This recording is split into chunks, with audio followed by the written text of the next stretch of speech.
This is my part of the story. March 24th, 1967. I was on crew with Fred Mywald.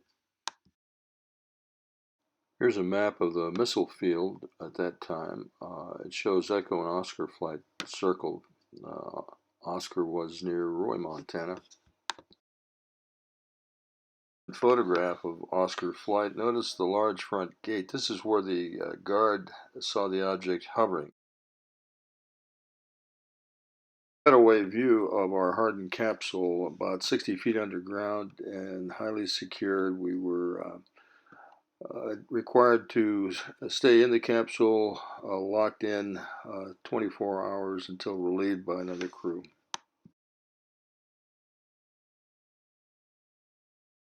This is a view of the commander's control console.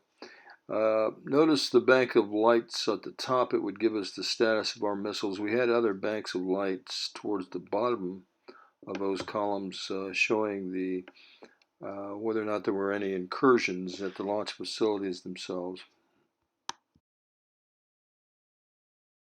This is a view of the indicator panel that gave us a readout of status of each missile separately. If we wanted more detail, we could press the button below for any fault details. After I started researching my story, it took me nearly 2 years to locate my actual commander in the capsule. I had a hard time, like I said, remembering details, and I had forgotten his name, but finally located him, and here's what he said. I don't recall, I just remember our side of it. Yeah. Alright, here's the sequence I remember. I remember receiving a call first, and the security guard said, I've seen some UFOs up here flying around, and I said, forget it. I didn't believe them. I kind of hung up on him, and then a little while later, I don't know how long it was, maybe 5-10 minutes, maybe longer, they called back, and the guy sounded real scared, and said there was one just outside the front gate, and he also said, I recall, that one of the other guards had gotten injured in some way. I don't think it was from the UFO. I think it was from trying to climb the fence or something like that. And then he hung up because he had to go. This guard got injured, and then I believe you were either getting up or I woke you up, and then some of our missiles started shutting down. Is that right? Mm-hmm. Is that about how you remember it? Right. We got the security alarms and problems at a couple of the sites. Yeah. Okay. Okay. Well, I'm sure glad I found you.